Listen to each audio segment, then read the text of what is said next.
আগুনে পুড়ল ঢাকা শিশু হাসপাতালের আইসিইউ, রোগী স্বজনদের মাঝে আতঙ্ক, স্বাভাবিক হয়নি কার্যক্রম। তাড়াতাড়ি করে বের হইছি আর আমার ছেলেটার জন্য আমি আল্লাহর কাছে দোয়া করতেছি। আইসিইউর ভিতরে সব বাচ্চা আছে, কিন্তু এই বাচ্চাগুলো এখন বর্তমানে অক্সিজেনের লেগে খুব সমস্যার ভিতরে আছে। অক্সিজেনের সমস্যা, দ্রুত যদি অক্সিজেনের ব্যবস্থা না হয় তাহলে বাচ্চা রিস্ক আছে। তীব্র গরমে পুড়ছে দেশ, জনজীবনে চরম ভোগান্তি। চুয়াডাঙ্গা সহ কয়েকটি জেলায় হিট অ্যালার্ট থাকবে কয়েকদিন। আমার কোনো উপায় নাই, তো বাধ্যগতভাবে মনে করো সালাই লাগে, কারণ পিকআপ তো আর মনে করে গরম মানে না। এই ভাড়া টাড়া মারতে পারছি না, গা ঘাইনে একেবারে ভিজে যাচ্ছি। কষ্ট হচ্ছে, যেমন তাপমাত্রা বেশি, কষ্ট হচ্ছে, পানি পিপাসা লাগছে। অগ্নিসন্ত্রাসের জন্য বিএনপি নেতাদের বিরুদ্ধে মামলা, বিচার হবে দ্রুত। কৃষক লীগের অনুষ্ঠানে প্রধানমন্ত্রী। টনক নড়ল পলকের, হাসপাতালে দেখতে গেলে নির্যাতিত চেয়ারম্যান প্রার্থীকে প্রকাশ্যে চাইলেন ক্ষমা। সেই ঘটনায় যদি দোষী সাব্যস্ত হয়ে আমার ভাই বা আমার কোনো আত্মীয় বা আমার সংগঠনের কোনো নেতাকর্মী বা কোনো পদের কেউ থাকে, আমার কোনোই এই ব্যাপারে কোনো হস্তক্ষেপ থাকবে না। এবং মালয়েশিয়ায় বাংলাদেশি অভিবাসীদের করুণ অবস্থা নিয়ে হতাশা প্রকাশ করল জাতিসংঘ। প্রতিশ্রুতি অনুযায়ী মেলেনি কর্মসংস্থান।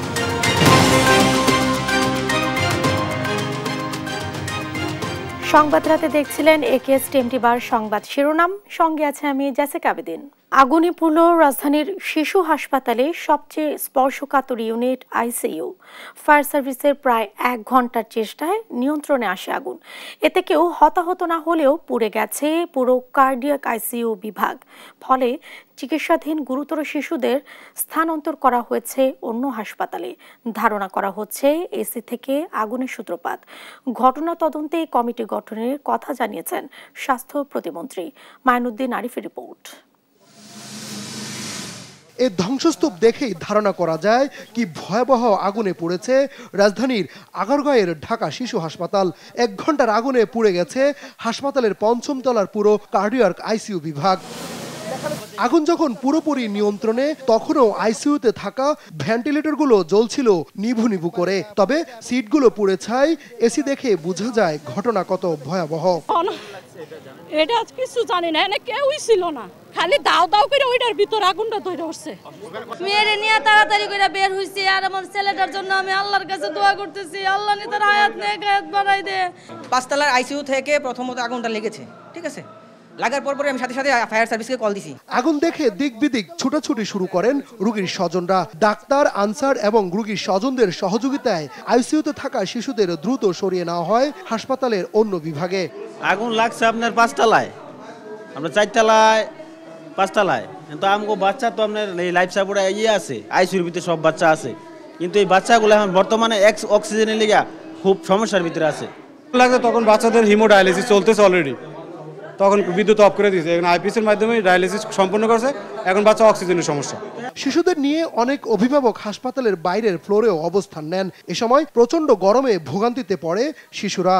আমি আমার বাচ্চাটা নিয়েছি, আর 2টা বাচ্চার মাথার উপরে, সিটের মাথার উপরে, কিন্তু হ্যাঁ কোনো মানুষই যাইতে দেয় না। আমি বাইরে আয়া পড়ছি। সবাই আগে বাচ্চাকে নিয়েই বেরোইছে, কারণ আগে নিজের বাচ্চা যখন সুস্থ থাকলে হয়, নিজে মরলেও কোনো সমস্যা নেই, কিন্তু নিজের বাচ্চাকে সবার আগেই বাঁচানো উচিত। আইসিইউতে থাকা গুরুতর শিশুদের পার্শ্ববর্তী হাসপাতাল সোহরাওয়ার্দীতে স্থানান্তর করা হয়েছে বলে জানান হাসপাতালের পরিচালক। প্রত্যেকটা বিছানা রোগীগুলো কিন্তু আমরা ঠিকমতো অন্যান্য হাসপাতাল প্লাস আমাদের নিজস্ব সিসিএনডি থেকে আমরা ধরেন আমাদের কার্ডিয়াক আইসিইউ থেকে আমরা টিআইসিইউ আছে, আমাদের এইচডিইউ আছে, আমাদের এনআইসিইউ আছে, এই সমস্ত রোগীগুলোকে কিন্তু আমরা সরাই। আগুনের খবর পেয়ে হাসপাতালে ছুটে আসা স্বাস্থ্য প্রতিমন্ত্রী জানান কিভাবে লেগেছে আগুন তা খতিয়ে দেখবে তদন্ত কমিটি। ওইখানে যে জিনিসগুলি আছে, শুধু এসি না, চেয়ার টেবিল থেকে শুরু করে যতগুলি জিনিস আছে সবকিছুই খুঁটিয়ে দেখে তদন্ত কমিটি আমাদেরকে জানাবেন, শুধুমাত্র একটা এসি বা একটা ফ্যান দিয়ে না। হ্যাঁ, তবে ফায়ার সার্ভিস প্রাথমিক ধারণা করছেন এসি থেকেই হতে পারে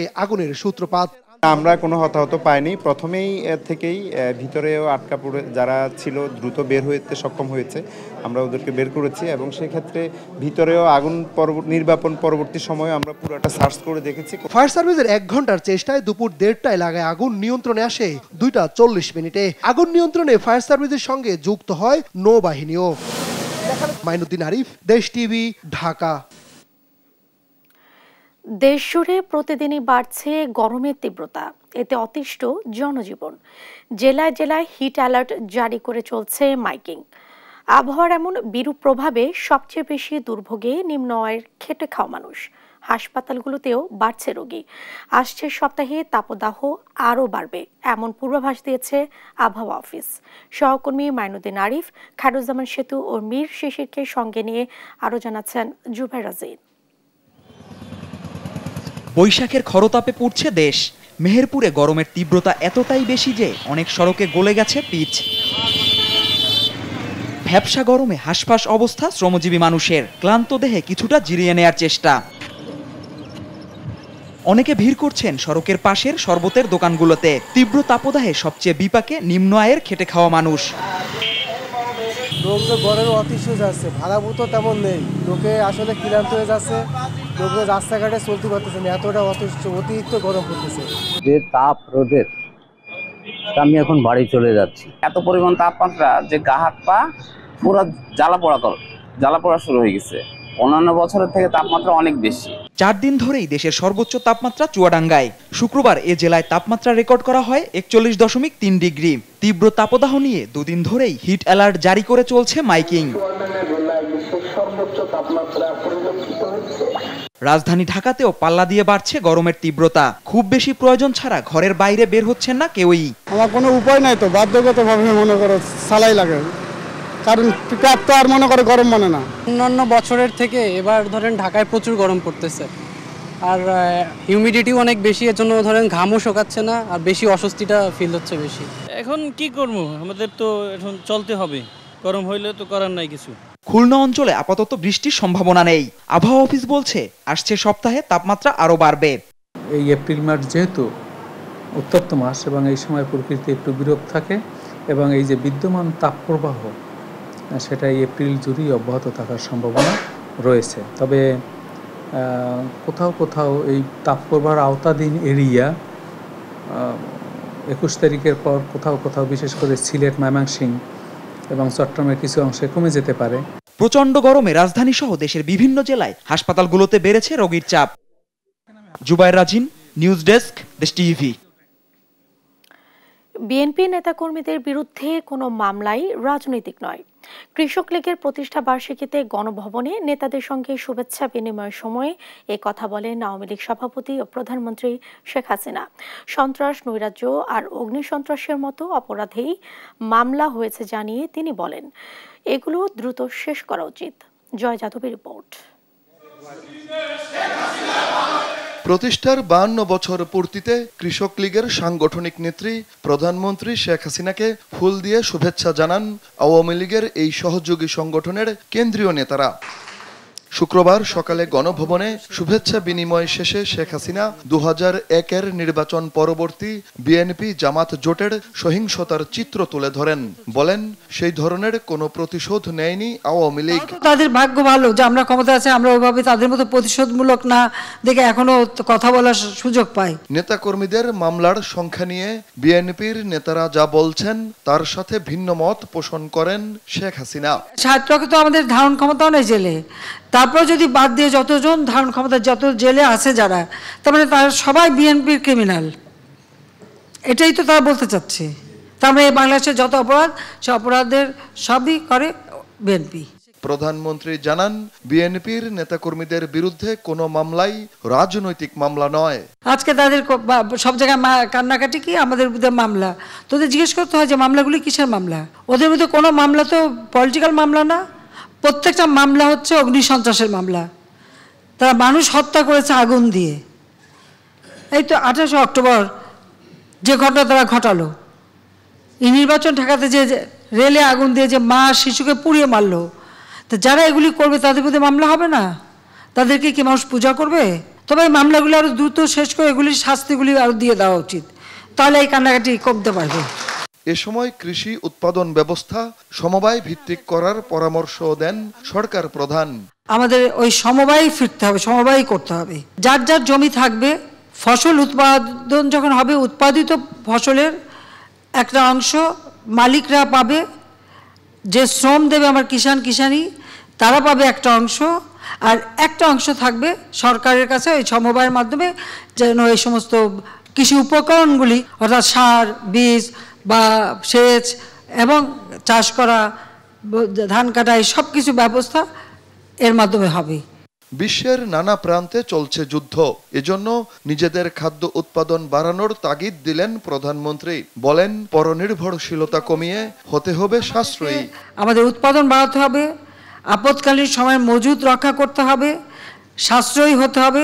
জয় যাদব, দেশ টিভি, ঢাকা। বাংলাদেশ কোনো বিপদে নেই, বিপদে আছে বিএনপি। কৃষক লীগের প্রতিষ্ঠা বার্ষিকীর আলোচনায় এ মন্তব্য করেন আওয়ামী লীগের সাধারণ সম্পাদক ওবায়দুল কাদের। সভায় দলের কেন্দ্রীয় নেতারা জানান, বাংলাদেশ নিয়ে দেশি বিদেশি ষড়যন্ত্র এখনো চলছে। তৌফিক মাহমুদ, মুন্না রিপোর্ট। কৃষক লীগের 52তম প্রতিষ্ঠা বার্ষিকী উপলক্ষে আলোচনা সভা। রাজধানী কৃষিবিদ ইনস্টিটিউটে এই আলোচনা সভায় প্রধান অতিথি হিসেবে যোগ দেন আওয়ামী লীগের সাধারণ সম্পাদক ওবায়দুল কাদের। উপস্থিত ছিলেন আওয়ামী লীগের কেন্দ্রীয় নেতারাও।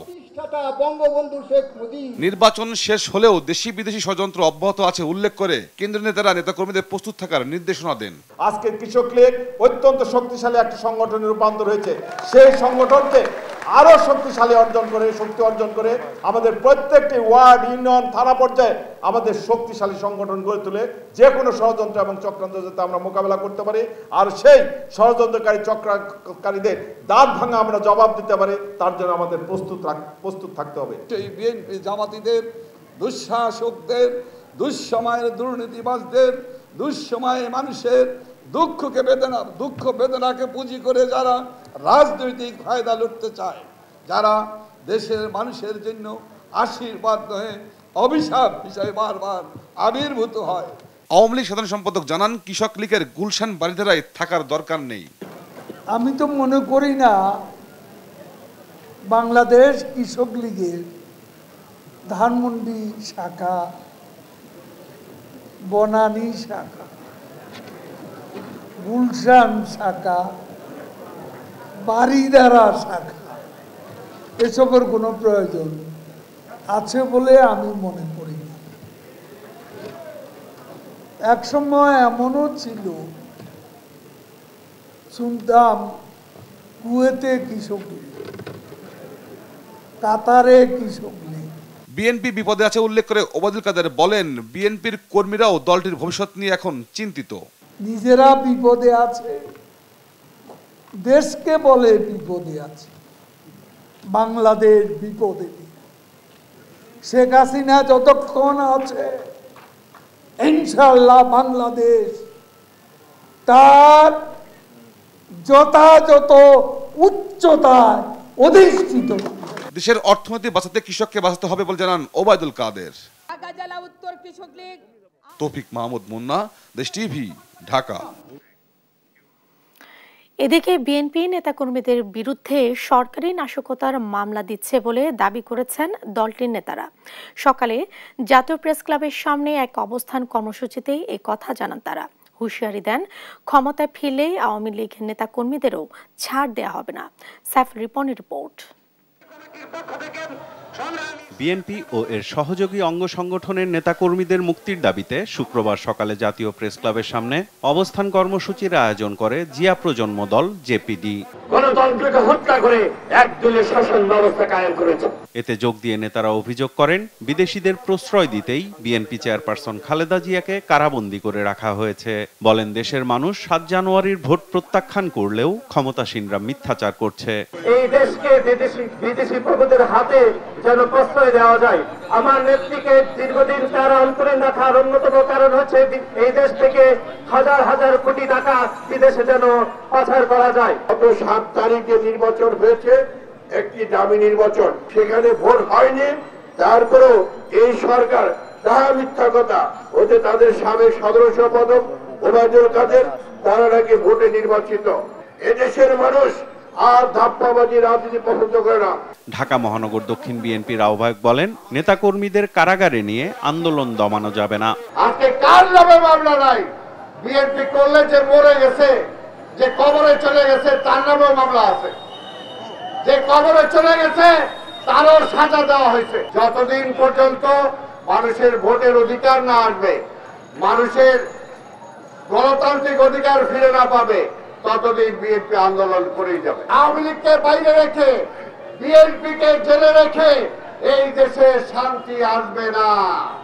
এই দেশে শান্তি আসতে হলে আওয়ামী লীগকে জেলে রাখতে হবে, বিএনপিকে বাইরে থাকতে হবে। আর বিএনপি নেতা রুহুল কবির রিজভী দাবি করেন, রাজনৈতিক কারণেই বিএনপি নেতা কর্মীদের বিরুদ্ধে নাশকতার মামলা দেয়া হচ্ছে তা প্রমাণিত। গোটা জাতি মনে করে যে আপনি ষড়যন্ত্র করে আন্দোলনকামী, গণতন্ত্রকামী, সত্য কথা যারা বলে, যারা গণতন্ত্রের পক্ষে সোচ্চার, তাদের বিরুদ্ধে বিভিন্ন নাশকতার মামলা, মিথ্যা মামলা দিয়ে আপনি তাদেরকে কারাগারে পুরে রেখেছেন। এর প্রমাণ আছে। ক্ষমতার পতন হলে আওয়ামী লীগ নেতা কর্মীদেরও একদিন বিচার হবে, হুঁশিয়ারি দেন রিজভী। অন্যায় করে রাষ্ট্র ক্ষমতাকে কবজায় নিয়ে আপনি যে প্রতিশোধের খেলায় মেতে উঠেছে, এই খেলায় আলটিমেটলি আপনি পরাজিত হবেন। সাইফুল রিপন, দেশ টিভি, ঢাকা। সংবাদ রাতে আরো থাকছে, সীমানা দেয়াল ভেঙে বাস ঢুকে গেল বিমানবন্দরের 3rd টার্মিনালে, নিহত 1। রাজশাহীতে ট্রাকের চাপায় 3 মোটরসাইকেল আরোহীর মৃত্যু। উপজেলা নির্বাচনে মনোনয়ন দাখিলের জেরে শ্যালকের একমাত্র প্রতিদ্বন্দ্বীকে অপহরণ ও নির্যাতনের ঘটনায় দুঃখ প্রকাশ করে ক্ষমা চেয়েছেন তথ্য ও যোগাযোগ প্রযুক্তি প্রতিমন্ত্রী জুনায়েদ আহমেদ পলক। শুক্রবার সকালে রাজশাহী মেডিকেল কলেজ হাসপাতালে নির্যাতিত দেলোয়ারকে দেখতে গিয়ে তিনি সাংবাদিকদের বলেন, দোষীরা ছাড় পাবে না। রাজশাহী থেকে কাজী শাহিদের রিপোর্ট, জানাচ্ছেন মাহমুদ হাসান। গেল সোমবার অনলাইনে মনোনয়নপত্র জমা দেওয়ার পর নাটোর জেলার নির্বাচন অফিসে গেলে উপজেলা চেয়ারম্যান প্রার্থী দেলোয়ার হোসেনকে গাড়িতে তুলে নেওয়া হয়। সিসিটিভি ফুটেজে দেখা যায় দেলোয়ারকে জোর করে গাড়িতে তুলছেন কয়েকজন। দেলোয়ার হোসেন প্রতিদ্বন্দ্বিতা করছেন উপজেলা আওয়ামী লীগের সাধারণ সম্পাদক লুৎফুল হাবিব রুবেলের বিরুদ্ধে। আলোচিত এই লুৎফুল কবির তথ্য ও যোগাযোগ প্রযুক্তি প্রতিমন্ত্রী জুনায়েদ আহমেদ পলকের শ্যালক। পরে অপহৃত দেলোয়ার হোসেন সহ 4 জনকে বেধড়ক মারধর করে আহত অবস্থায় ফেলে যায় দুর্বৃত্তরা। আহত অবস্থায় তাদের ভর্তি করা হয় রাজশাহী মেডিকেল কলেজ হাসপাতালে।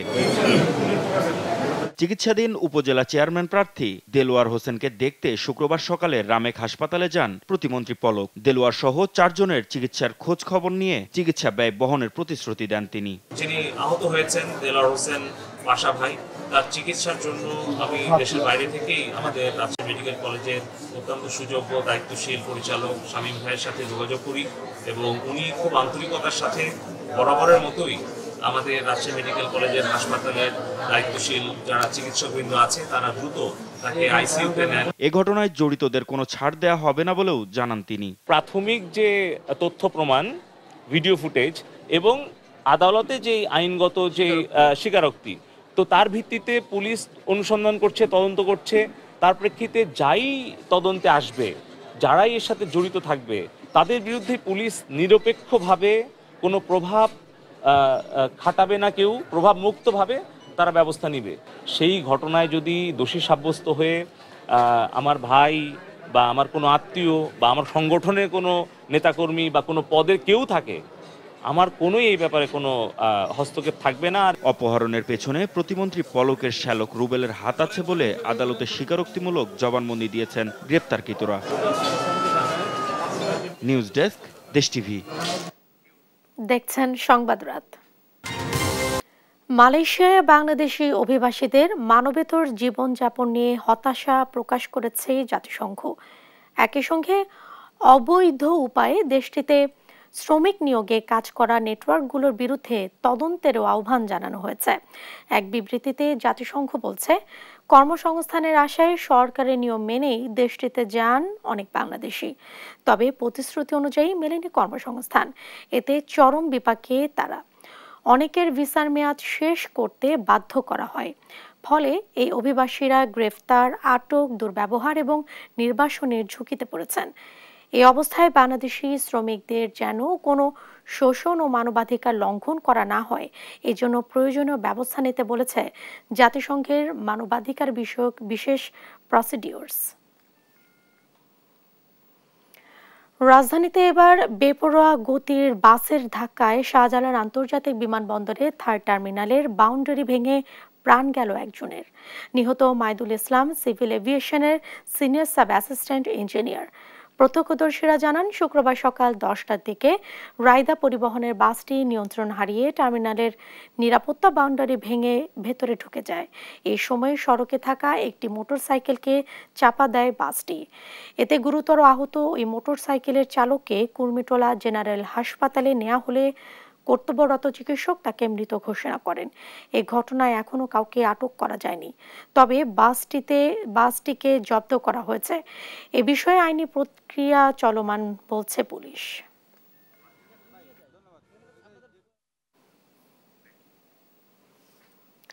রাজশাহীর পবা উপজেলার মুরারিপুর এলাকায় ড্রাম ট্রাকের চাপায় মোটরসাইকেল আরোহী 3 যুবক নিহত হয়েছেন। দুর্ঘটনায় আরো 2 জন আহত হয়েছে। শুক্রবার বিকেলে 4:30টার দিকে এই দুর্ঘটনাটি ঘটে। রাজশাহী নগরীর দামকুড়া থানার ভারপ্রাপ্ত কর্মকর্তা আলী আকবর জানান, 2টি মোটরসাইকেলে 5 জন আরোহী বিকেল 4টার দিকে শহরের দিকে বেড়াতে যাচ্ছিল। তারা মুরারিপুর এলাকায় যাওয়ার পর নগরী থেকে ছেড়ে যাওয়া একটি ড্রাম ট্রাক মোড়ে বাঁক নিতে যায়। এ সময় সামনে একটি অটোরিকশা পড়ে গেলে ট্রাকের চালক অটোরিকশাকে সাইড দিতে গিয়ে 2 মোটরসাইকেল চালককে চাপা দেয়। এতে ঘটনাস্থলে 2 জন নিহত হন। হাসপাতালে নেওয়ার পর মারা যান আরও একজন। এ সময় মোটরসাইকেলে থাকা আরও 2 জন গুরুতর আহত হন। সংবাদ রাতে আরও থাকছে। শান্তিপূর্ণভাবে শেষ চলচ্চিত্র শিল্পী সমিতির দ্বিবার্ষিক নির্বাচন, ভোট ঘিরে বিএফডিসিতে সারাদিন তারার মেলা। আশা করছি শেষ অবধি একটা সুষ্ঠু নির্বাচন আমরা আশা করছি আর কি। আমরা আসলে শিল্পীদের জয়টাই চাই, শিল্পীরা যাকে জয়যুক্ত করবে সেটাই তো মানতে হবে। নিরপেক্ষভাবে শিল্পীদের স্বার্থ সংরক্ষণ যে কমিটিটা হবে সেই কমিটিটি নিরপেক্ষভাবেই থাকে। আজ থেকে কার্যকর হলো ভোজ্য তেলের নতুন দাম, তবে খুচরায় এখনো আগের দামেই মিলছে। ঈদের পর কিছুটা স্বস্তি সবজির বাজারে। ডিমের দাম আগের মতো থাকলেও ব্রয়লার ও সোনালী মুরগি কেজিতে বেড়েছে 20 টাকা। তবে আগের মতো চড়া দামে স্থিতিশীল আছে চালের বাজার। বিস্তারিত হাসান মাহমুদের রিপোর্টে। বৃহস্পতিবার প্যাকেট ও বোতলজাত ভোজ্য তেলের দাম লিটারে 4 টাকা বৃদ্ধির ঘোষণা দেয় বাণিজ্য মন্ত্রণালয়। তবে খুচরা বাজারে এখনো আগের দামেই বিক্রি হচ্ছে পুরনো বোতল। নতুন অর্ডার দিলে 167 টাকায় বিক্রি করতে হবে বলে জানান বিক্রেতারা। ডিস্ট্রিবিউটরের কাছে আসবে, তারপরে আমাদের কাছে আসবে। এখনো কোনো কোম্পানি আসে নাই। 5 লিটার 2 লিটার 1 লিটার আছে, সব দিছে আগের রেটেই দিছে। নতুন মাল এখনো ঢোকে নাই, 2-1 দিনের ভিতরে হয়তো নতুন মাল পাওয়া যাবে। ঈদের পর বাজারে নিম্নমুখী সবজির দর 40 থেকে 45 টাকায় বিক্রি হচ্ছে বেশিরভাগ সবজি। 2-4 দিন বাড়তি ছিল, এখন আবার সবকিছু আগের মতো হয়ে গেছে। অনেক ট্রাক ঢুকতেছে চারদিক দিয়ে, সবজির অভাব নাই, যত পাইকার হচ্ছে তার বিক্রি করে ওভারলোড থাকতেছে।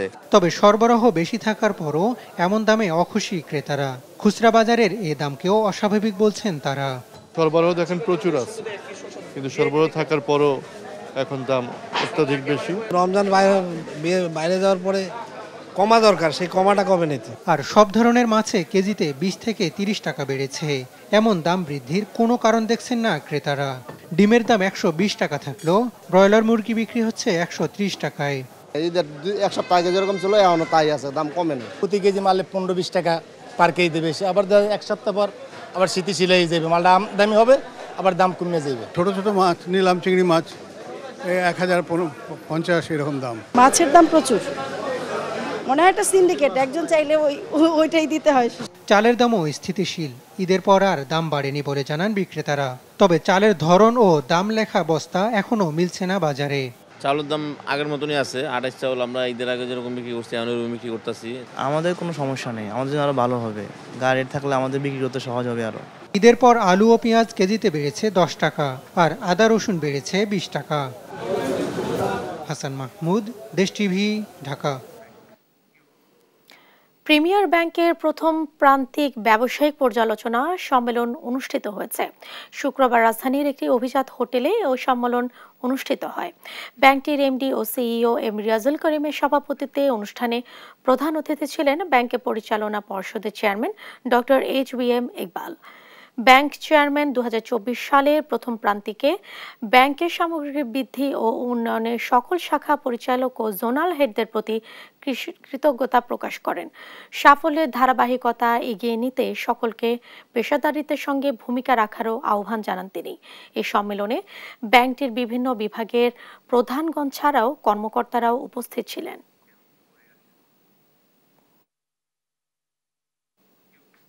দেখছেন সংবাদ রাত। চলচ্চিত্র শিল্পী সমিতির দ্বিবার্ষিক নির্বাচনের ভোট গ্রহণ শেষে এখন চলছে গণনা। রাতে ঘোষণা হতে পারে ফলাফল। এর আগে ভোট ঘিরে তারকা শিল্পীদের পদচারণায় মুখর হয়ে ওঠে এফডিসি প্রাঙ্গণ। সার্বিক পরিবেশে সন্তোষ জানান প্রার্থী ও ভোটাররা।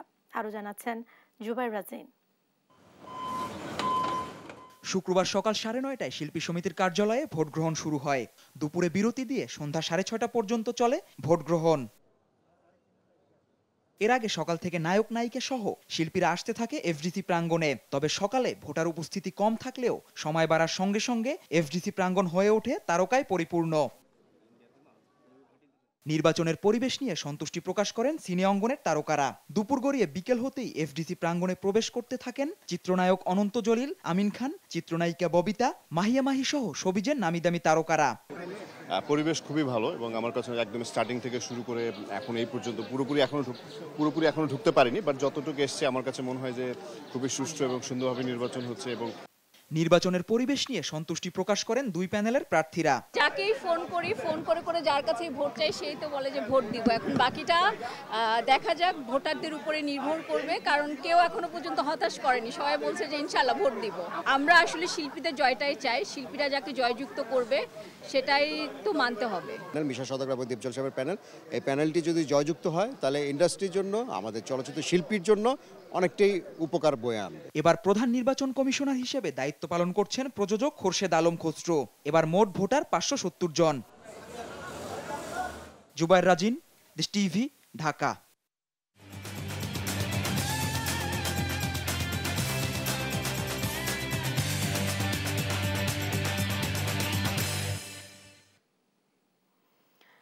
দর্শক, এখন আমরা চলে যাচ্ছি ওয়াশিংটন ডিসিতে ভয়েস অফ আমেরিকার স্টুডিওতে। সেখানে দেশ টিভির জন্য যুক্তরাষ্ট্রের খবরাখবর নিয়ে অপেক্ষা করছেন তাহিরা কিবরিয়া। ভিওএ 60তে স্বাগত জানাচ্ছি আমি তাহিরা কিবরিয়া। সংক্ষেপে আমেরিকার কিছু খবর। যুক্তরাষ্ট্রের পররাষ্ট্রমন্ত্রী অ্যান্টনি ব্লিংকেন শুক্রবার ইরানি ইসরায়েলের হামলার বিষয়ে বলেছেন, যুক্তরাষ্ট্র কোনো আক্রমণাত্মক অভিযানে জড়িত ছিল না। সিরিয়া রাজধানী দামেস্কে ইরানের দূতাবাসে ইসরায়েলের হামলার প্রতিশোধ হিসেবে ইরান ইসরায়েলি ড্রোন ও ক্ষেপণাস্ত্র নিক্ষেপ করার কয়েকদিন পর এই হামলা চালানো হয়। জাতিসংঘে ফিলিস্তিনি কর্তৃপক্ষের পূর্ণ সদস্য পদের সুপারিশ করে জাতিসংঘের নিরাপত্তা পরিষদে আনা খসড়া প্রস্তাবে ভেটো দিয়েছে যুক্তরাষ্ট্র। ব্রিটেন ও সুইজারল্যান্ড ভোটদানে বিরত থাকলেও কাউন্সিলের বাকি 12 সদস্য হ্যাঁ ভোট দেন। কলাম্বিয়া বিশ্ববিদ্যালয়ের ক্যাম্পাসে গত কয়েক মাস ধরে অনিয়মিতভাবে ছাত্র বিক্ষোভ চলছে। বৃহস্পতিবার শতাধিক ছাত্রকে গ্রেপ্তার করা হয়েছে। বিশ্ববিদ্যালয়ের প্রেসিডেন্ট এই গ্রেপ্তারের অনুমতি দেন। আজ এ পর্যন্তই। Tahira Kibria, voice of America, Washington.